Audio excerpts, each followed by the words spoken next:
Let's start now. So, the chapter on meditation. In this heartfulness way, we sit comfortably every day at a fixed time and place and meditate on the presence of the divine light in the heart. For me, meditation is a daily source of clarity, lightness, inspiration, and palpable inner joy. Even though I have meditated in this manner for nearly every day for 15 years, my discussions with Aji opened new dimensions in my understanding and yielded profound advances in my practice. When and where to meditate? When I first started heartfulness, I meditated whenever and wherever I wanted. At that time, I attached no significance to the time and place of meditation.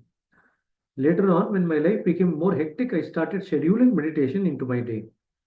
The difference between meditating at random times versus meditating at a fixed hour was striking.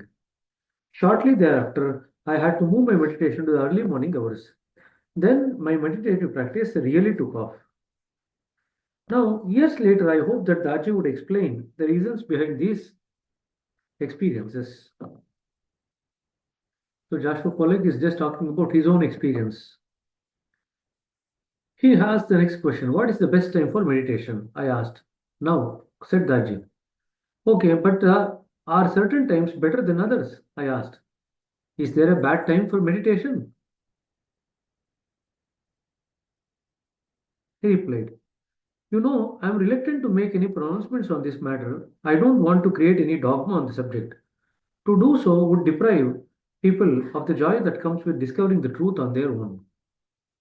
I understand that, I said, but I think that we could benefit from knowing some best practices. Okay, boss, he said with a laugh. Well, our elders have passed down so much wisdom regarding meditation timings. But I'm a practical person, so I say you should meditate at the time when you are the least likely to be disturbed. So that's the answer Daji gives. Meditate at the time when you are least likely to be disturbed. In this busy world, it may not always be possible to meditate at the most ideal time. You see, there are numerous household activities like raising children, going to work, etc. So many demands are there, so we have to choose our time carefully.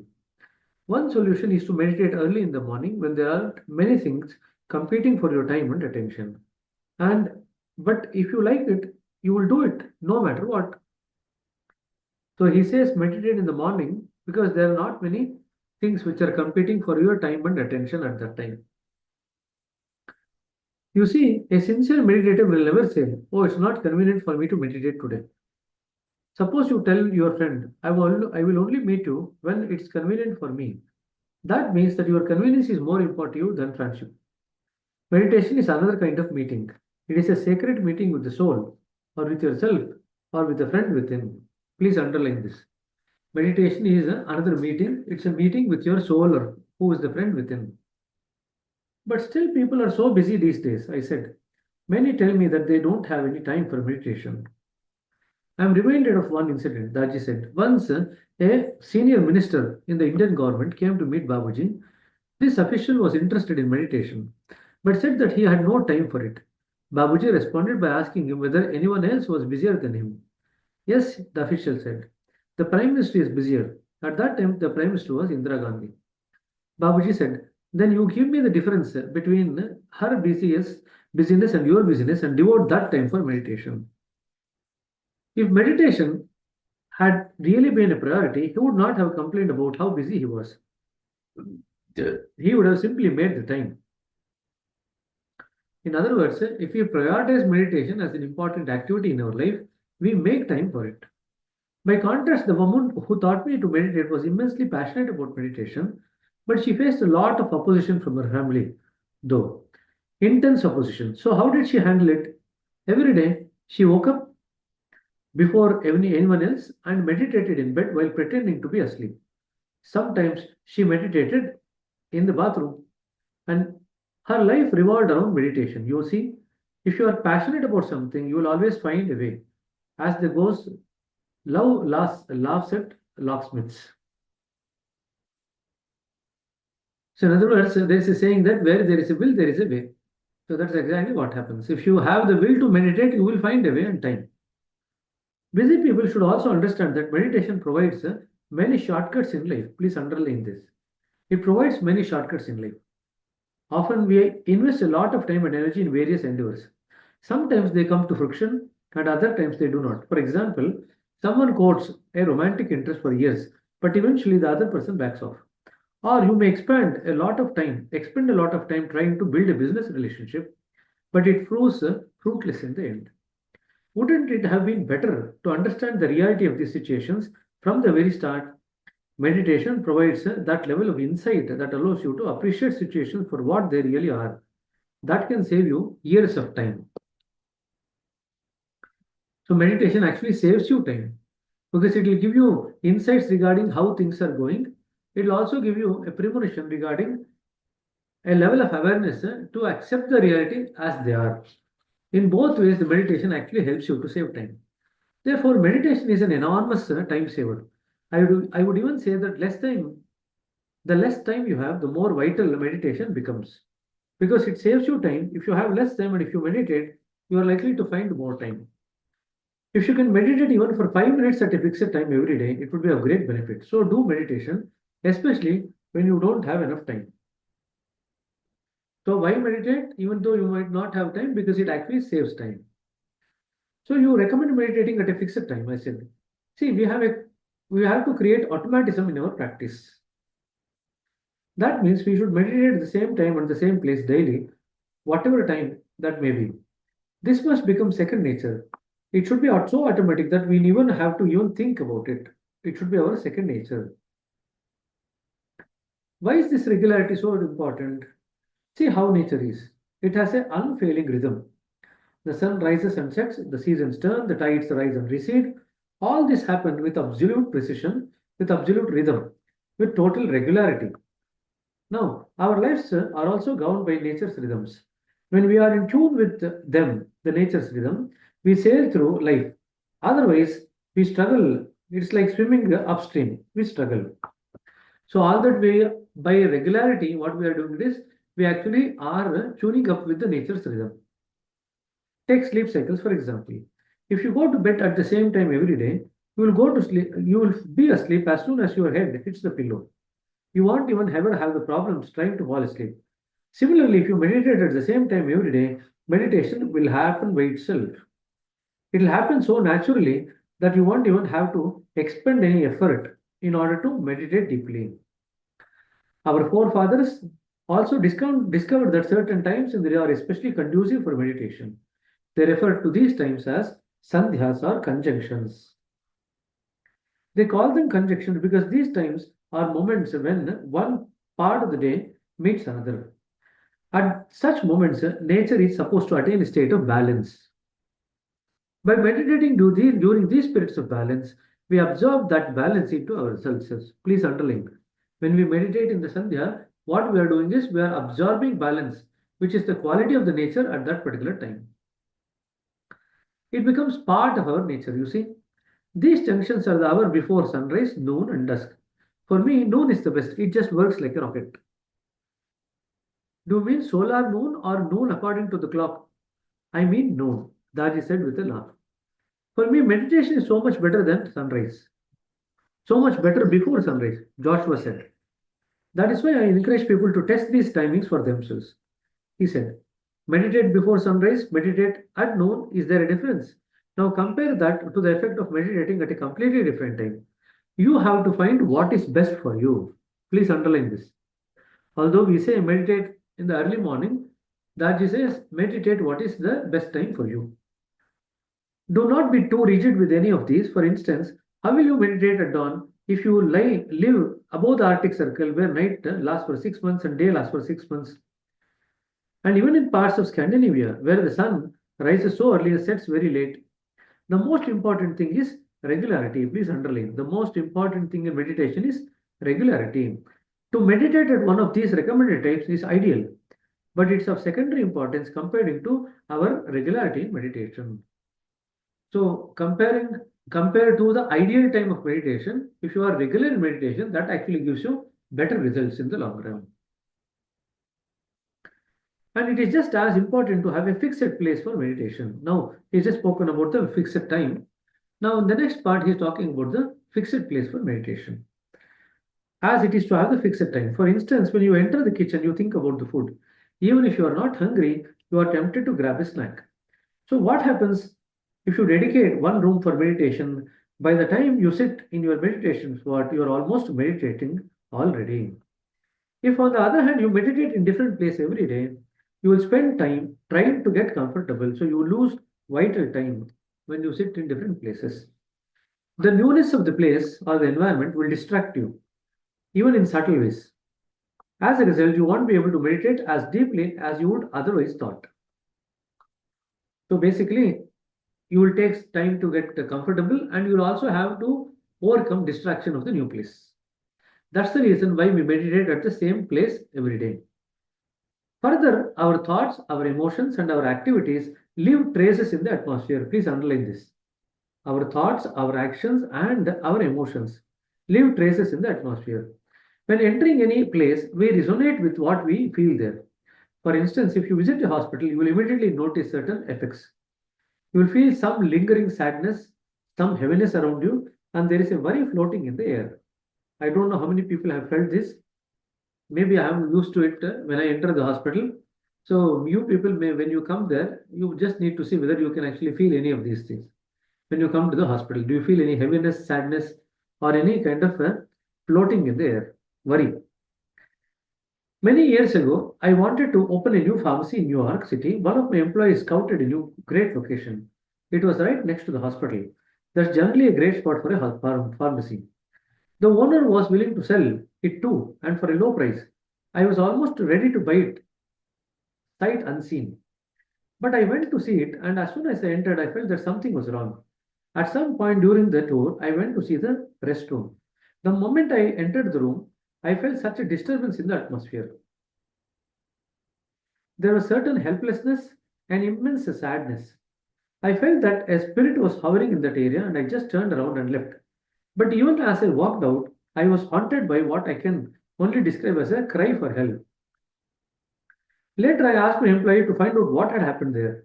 It turned out that it had recently been the scene of a murder. So, this comes with becoming very sensitive to feel whichever atmosphere we enter into. The effects of thoughts and actions linger in a place. The effects of thoughts, actions, and emotions linger in a place. By meditating again and again in one place, we create a special atmosphere, a meditative atmosphere. Please underline that. Peace and sanctity would pervade that atmosphere. It is light, subtle, and pure. In fact, it becomes a holy place. At the same time, all places are holy. Every atmosphere is divine until we corrupt it with our thoughts, actions, and emotions. That is why we should avoid performing other activities in the place where we meditate.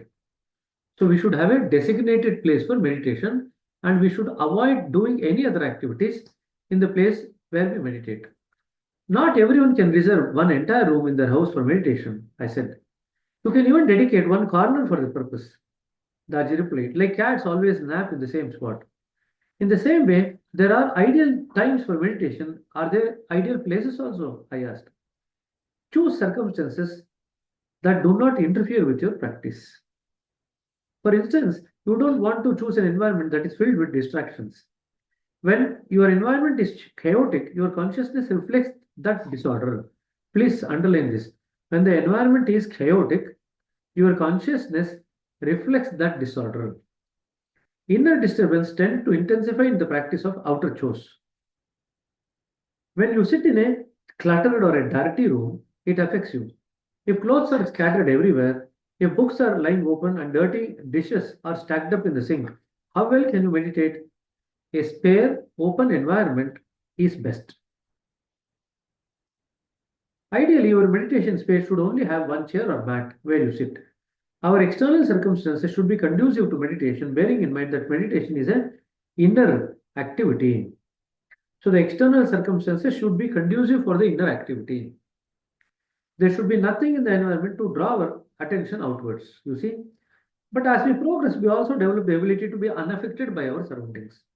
For example, in the beginning, we tend to be angry, become angry if something disturbs our meditation. But with time, external disturbance only drive us deeper into ourselves. And of course, time and place are not the only two variables that can affect our meditation. On a daily basis, we expose ourselves to so many influences. These influences affect our mood. Why do you feel low today? It could be some interaction that you between your circumstance, your encounters, a dream you had, something you ate, or state of health. After a chaotic day, you cannot help but be affected. If you come home and meditate at that time, your meditation may not be easy as if you had meditated first thing in the morning, for example. So, in the early morning, nothing has had a chance to affect you yet.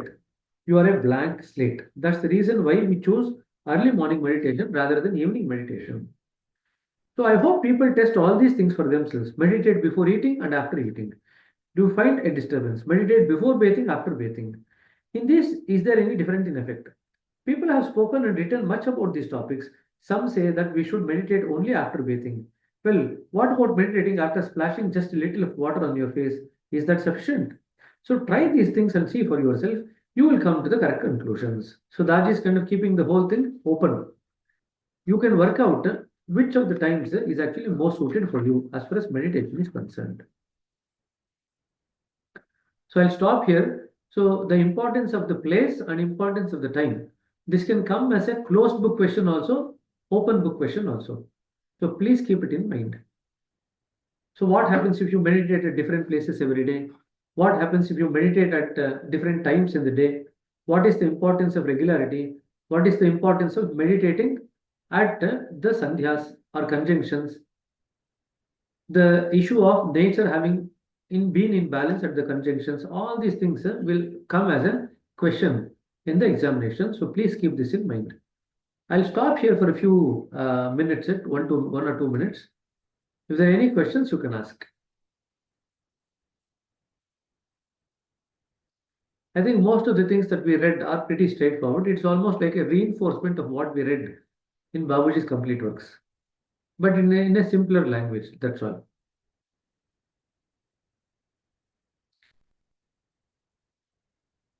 If you have no questions, we can continue after that. Brother, when hello, brother. Brother, Yes. with respect to yesterday's question about transmission, uh, transmission is traveling through a medium, whether it has got some wave nature or something. Transmission is not traveling to a medium. I think you got it wrong. Light or sound travels through a medium. Transmission does not travel through a medium. The moment you think of it, it is there. That's how it works. Since it does not require a medium, it travels at infinite speed. Okay. So it does not require a medium. That's the reason why it travels faster than light. Okay. Okay? Okay. Now there are three things. Things like what happens is light is fastest, we say. But faster than light is our mind. Faster than our mind is transmission.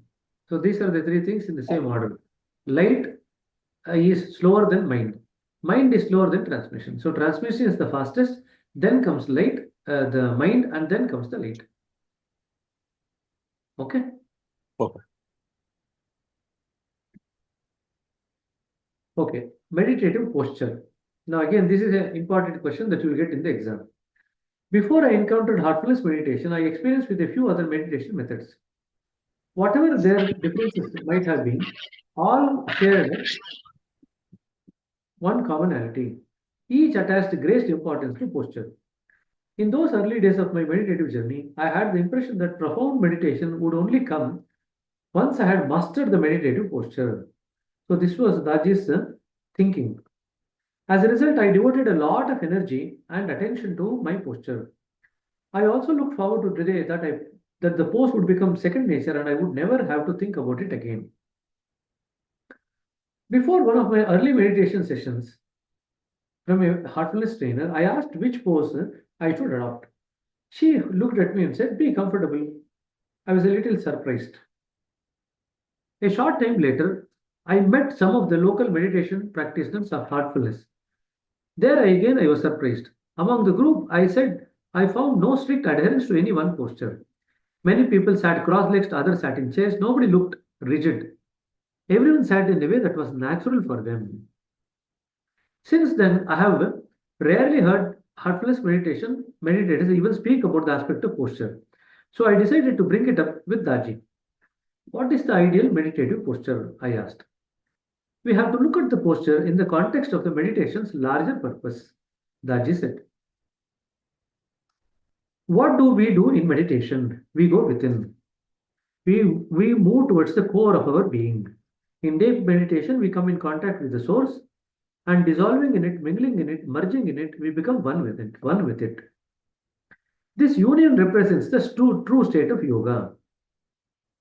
It is a return to the source from which we have originated. Thus, yoga represents the principle of dissolution. It is a return to the moment before our creation, when everything was converged into singularity.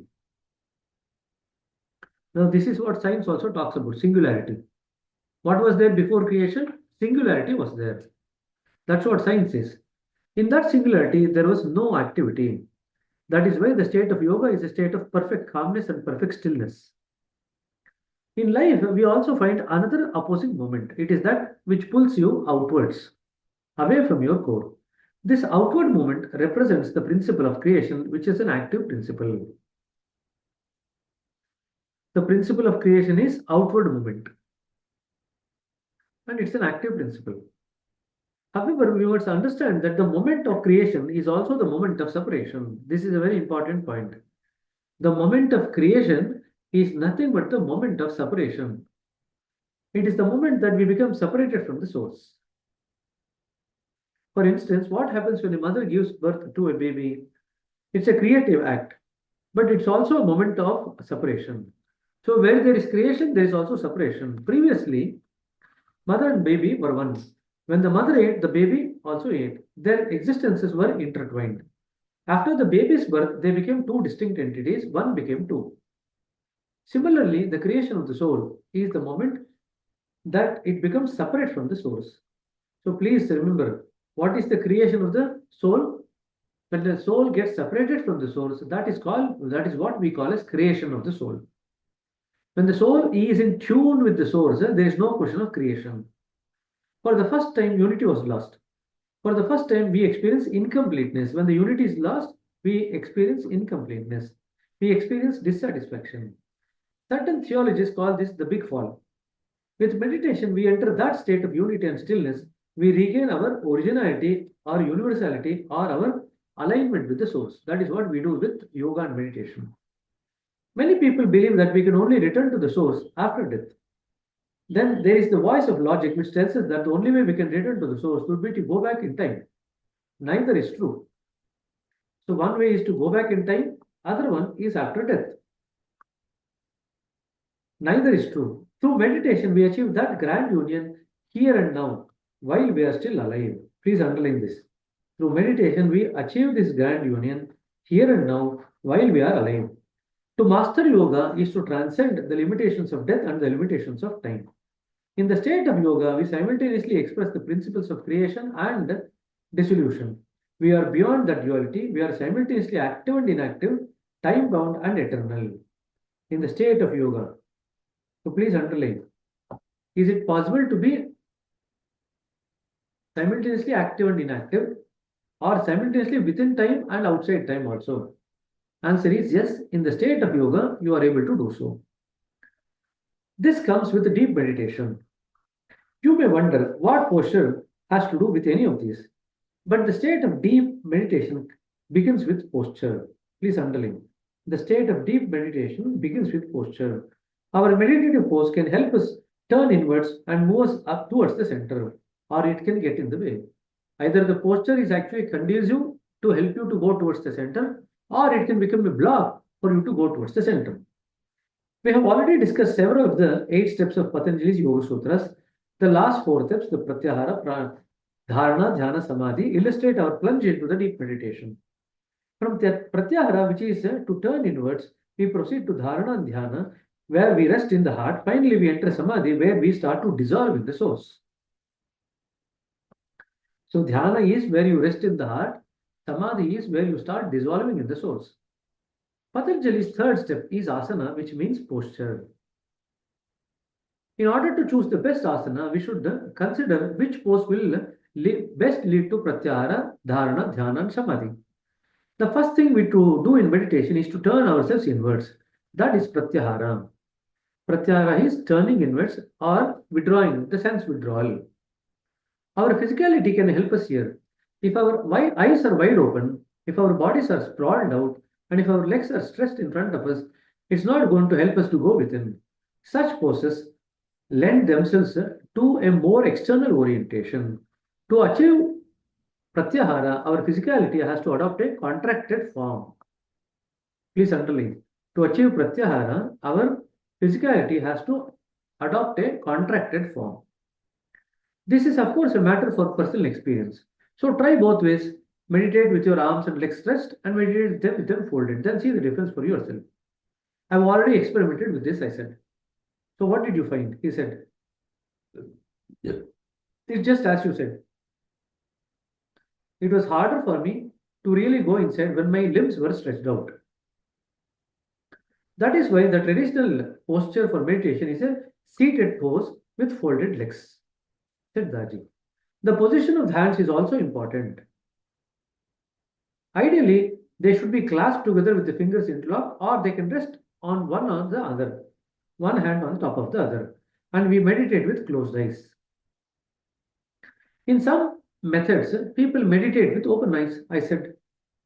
The ancient literature describes the senses as the gateways of awareness. So senses are the gates through which the awareness or the consciousness flows. Sight is the most prominent sense. We tend to focus upon whatever we see. So closing that gate of sight helps us reorient our awareness inwards, which is pratyahara. For asanas and pratyahara, from asana and pratyahara, we then proceed towards the rest of the steps, which is dharana, dhyana, and samadhi. So in order to get into pratyahara, asana is very important. In samadhi, we enter into the state of union with the source. From the source, we draw a subtle current of energy. Please underline this. In samadhi, we enter into the union with the source and we draw a subtle current of energy. By sitting with folded hands, we form a kind of circuit. This circuit allows the current to flow throughout our system. It passes from the limb to limb, cycling around and around again. If our limbs are not in contact with one another, then the circuit is broken and the current escapes and goes to waste. Okay? So if the hands are not together and the legs are not together, the current then escapes from our system and it goes to waste. In other words, although we are actually drawing the energy from within from the source, we don't retain it. In order to retain, we need to be in a contracted posture. If the source is infinite, how does it matter if a little energy goes to waste? I asked. You know, Daji said, I once had a personal discussion with Chariji, the third guru of Heartfulness tradition. He said, Kamlesh, make as much money as you like. Go ahead, but spend it wisely. Chariji's statement contained a hidden question. You see, if you spend your money wisely, then why would you need so much of it? When you truly value a resource, you want to make the very most of it. You conserve it. In meditation, what we receive is the very highest. So it's a divine existence or essence. So I think we would not want it to go waste. The truest form of gratitude is to make good use of what you receive. So gratitude is nothing but making the correct use of what you receive, or good use of what you receive. That is gratitude. Now that can come as a question to you in the examination. What is gratitude? Making good use of what you receive in meditation is gratitude. Posture may seem like a small thing, but in this respect, it cements our relationship with the source. Please underline. Posture cements our relationship with the source. But don't worry if you can't sit with folded legs. It's okay. In that case, sit on a chair with your feet on the ground, but cross your leg at the ankles, one over the other. That allows you to retain some of the cross-legged effect. If you've had bad knees, then don't try it. You can just keep a small mat under your feet instead. That will help you prevent energy drainage, as long as it's made up of a non-conducive environment, conductive environment, or material. This idea is completely new to me, I said. The ancients tended to meditate on animal skills, said Raji. It's because skin is non-conductive, but other methods are just as good. You can sit on a wooden cloth or a silk cover cloth if it is more comfortable. A wooden plank or a carpet or a cushion will all work. What about a sofa? I asked. Yes, sofa or a chair will also suffice as long as the material is non-conductive. It's okay. Is it alright to use some kind of back support when we meditate? Yes, said Daji. Many people sit like that and meditate well, but we should definitely avoid resting the head when we meditate. Please underline this.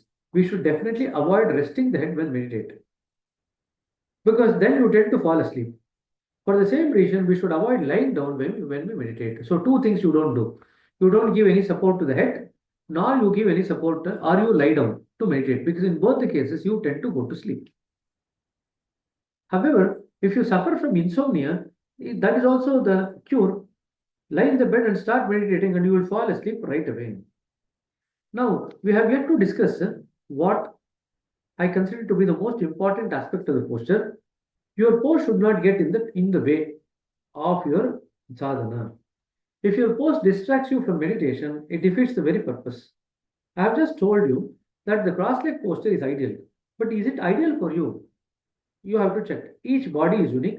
Some people prefer to sit on the floor while others sit on the chair. Besides, there is such difference between the bodies, we can never expect uniformity. We can never expect all people to adopt the same posture for meditation. The cross-legged pose works well for some, but other people can't meditate like that. If the pose does not work for you, then you should not force yourself to adopt it. So please underline. The posture should be natural. You should not force yourself to adopt it. It is like the Hippocratic oath. First, do no harm. In fact, Patanjali seems to say the very same thing. Sthira Sukham Asanam. Posture should be steady and comfortable. Please underline. And that can be a question for you in the exam. Patanjali does not insist that we should sit in the full lotus posture. Nor does he say that we should sit on the ground. He only says be steady and comfortable. Why should we be steady? If you're constantly changing your postures and fidgeting around, you won't be able to meditate. Physical steadiness is necessary. Please underline this. Physical steadiness and mental steadiness both are necessary for our meditation. Now, how to achieve this steadiness?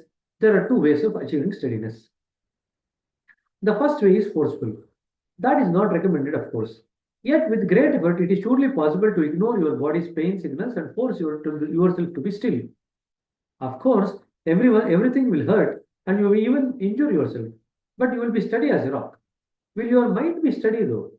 Most likely, it will be busy with the body's sensations of pain and discomfort, and that becomes the object of meditation. So, if you force yourself, the pain and the discomfort that you feel in the body becomes the object of your meditation. With this approach, you go against the body while preventing the mind from meditating. So the body and mind are going in two different directions. The body is experiencing discomfort and pain, and the mind is meditating on that discomfort and pain. So we are not going in as we are supposed to do. So that is one method. When both body and mind can, when can both body and mind be steady? Only when you are comfortable. This is the second way, where there is no force. Patanjali's way. Without comfort, you fidget. You shift your position this way and that way. Continuously, you search for comfort. Then there is no steadiness. When you are comfortable, on the other hand, you have no reason to move. The body does not want to move at all. You are fine with where you are. Then the body does not distract you. So when you have a comfortable posture, there is no distraction from the level of the body. We should also avoid excessive comfort. That also binds our attention to the body. Now, it is not as if we are against the body. In fact, we really must thank the body because it is the jumping board from which we dive deeper into consciousness. But we have to jump, not cling to the board. So, for that reason, we avoid any extremes that will make us focus too much on the body. Moderation is the key. So, neither we should be too comfortable in meditation, nor we should be too uncomfortable. We should be reasonably, moderately comfortable is the watchword. Therefore, we avoid both discomfort and extreme comfort during the meditation. Now, we come to Patanjali's next verse.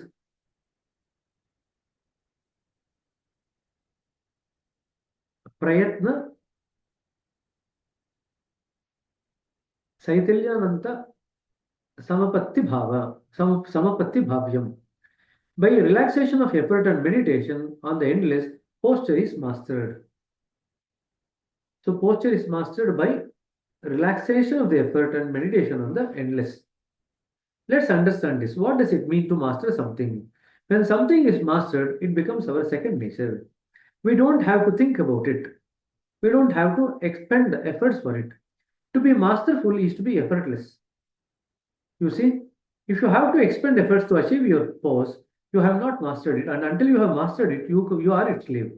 So let us not meditate in difficult positions that require so much energy and attention.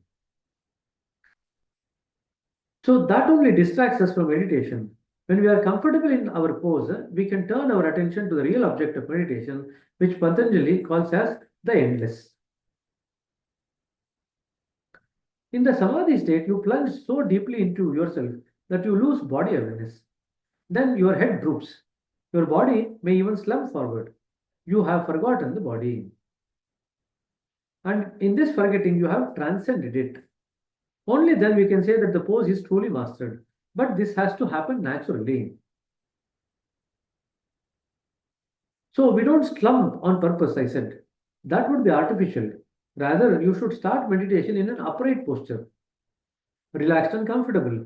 As you go deeper into meditation, you will lose awareness of your pose, and that's fine. After all, this is meditation and not gymnastics. So many people, when they actually meditate, they lose awareness of the posture. The head droops. Remember one thing, the head should not drop to such an extent that the chin is touching the chest. When that happens, you will lose awareness and you will not know what exactly happened in meditation. The second thing that happens when the chin touches the chest is that you start snoring. So if you want a meditation where you maintain awareness and you know what is happening, you need to give a suggestion to the subconscious that let the awareness be maintained during meditation. If the awareness is not maintained during meditation, then automatically you will not know what exactly happens in meditation. And one of the commonest reasons why we find the awareness is not there in meditation because the head droops fully to such an extent the chin touches the chest. And that is exactly what happens. So, although we might droop to a certain extent, and I have seen people who droop to such an extent that the whole body actually bends. But it's something that we need to avoid so that we are not losing touch with awareness. Okay. So I'm just kind of looking at the time, coming at to 6:42. So as I said, we have another meeting at 7 o'clock. So I might need to join there in time. So if there are any questions, I'll just take now and then probably we can end the meeting and then from relaxation we can continue tomorrow evening. Okay? Any question?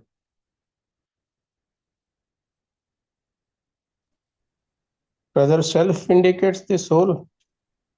Sorry, the self indicates the source. Yeah. Okay. There is a very little difference between the self and the supreme self, which is the source. So for all practical purpose, you can take the self as the source. Okay.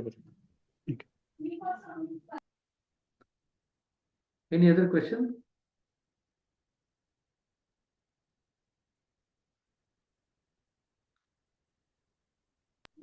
Deep meditation is in what stage it's good?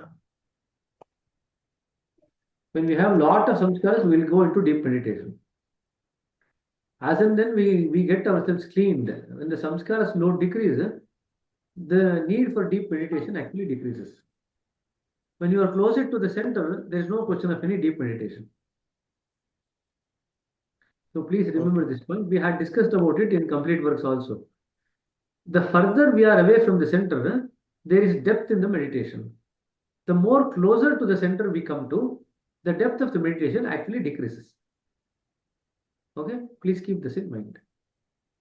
Okay. Thank you. Okay. Any other question?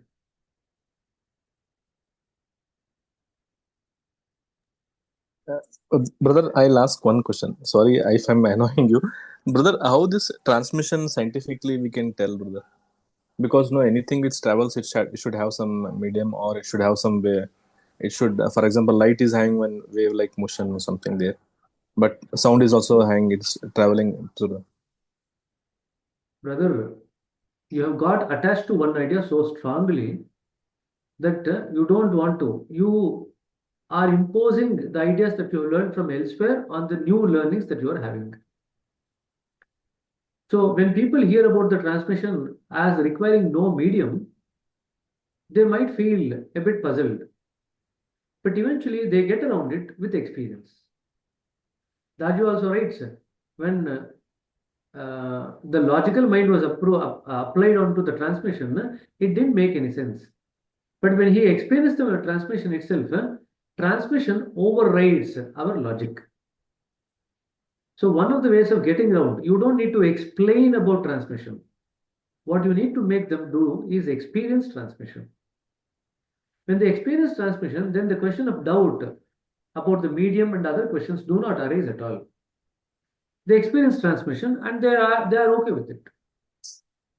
Now, once they learn that there is something of this nature also, like transmission, and that can also be utilized for life, then other avenues open up. Then these questions actually disappear into the background.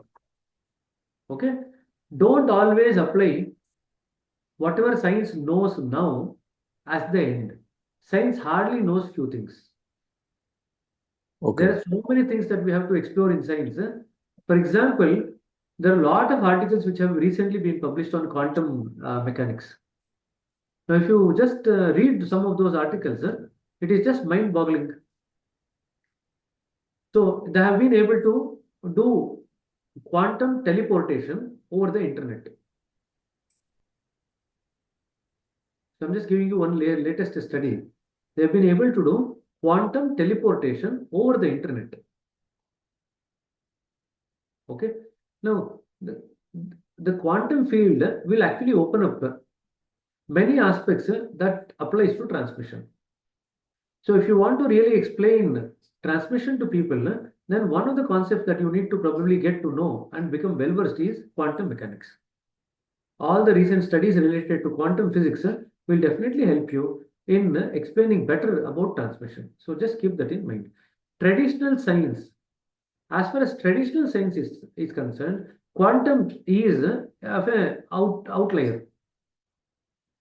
Many phenomena in quantum physics cannot be explained by normal science. Now, that doesn't mean to say that quantum physics does not exist. Quantum physics exists in its own realm, and the normal physics or science exists in its own realm. So we should not get confused. Just because one is existing and at one realm, the other thing cannot exist. Now, it is proven beyond doubt that quantum physics exists.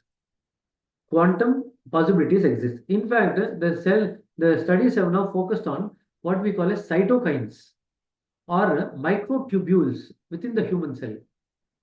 Microtubules, which forms the structure of the cell, exhibits quantum properties at room temperature.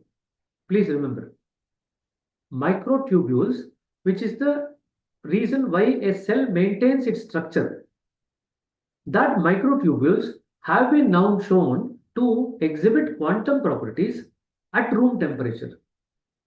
One of the reasons why we don't have quantum computers in large quantity is that for quantum functioning to occur, the temperature needs to be maintained at a very, very low level. But then we see quantum properties within the cells at room temperature. And the scientists have always been puzzled, how can quantum properties exist at room temperature? And the answer now they have found is the microtubules has that special property. In fact, that particular chemical which gives that property is tryptophan. Tryptophan is a chemical that is there in milk and banana. So when we take milk or banana, we are actually ingesting tryptophan. It is the tryptophan which then aligns in microtubules that gives the microtubules the quantum properties. So I'm just giving you 2-3 recent studies how quantum physics is changing the way that we look at life as such. Okay? And you might be baffled. Even Einstein did not believe in quantum physics. Although he was one of the greatest scientists, he did not believe as much in quantum physics at all. So even the best of the minds can err. Nature is far beyond the best of the human minds. Okay, Yes, we are still unraveling what is there in nature. So keep that in mind. Okay, yes, brother. Thank you, brother. Yogita? Brother,